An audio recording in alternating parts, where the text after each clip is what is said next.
पश्चिम आशियातील संघर्षामुळे जगभरातल्या पुरवठा साखळीवर विपरीत परिणाम झाला असून अशा स्थितीत भारताचं धोरण देश प्रथम अशा तत्वावरच आधारलेलं असेल असं पंतप्रधान नरेंद्र मोदी यांनी म्हटलं आहे.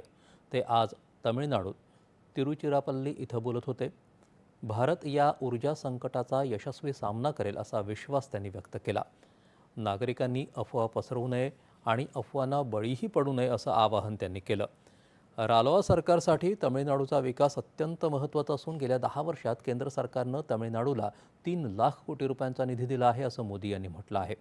पंतप्रधानांनी 5,650 कोटी रुपयांच्या विविध विकास प्रकल्पांचं लोकार्पण आणि पायाभरणी केली. त्यानंतर झालेल्या सभेत त्यांनी काँग्रेस आणि द्रमुकवर टीका केली. काँग्रेसच्या काळापेक्षा कितीतरी अधिक निधी रालोआनं दिला असल्याचं त्यांनी सांगितलं. यावेळी पंतप्रधानांनी 5 नव्या रेल्वे गाड्यांना हिरवा झेंडा दाखवून रवाना केलं. यात 2 अमृत भारत गाड्यांचा समावेश आहे. BPCLच्या वायू वितरण जाळं प्रणालीचंही त्यांनी लोकार्पण केलं. प्रधानमंत्री ग्रामसडक योजनेअंतर्गत बांधल्या गेलेल्या 89 रस्त्यांचं लोकार्पणही त्यांच्या हस्ते झालं. देशात कच्च्या तेलाचा पुरेसा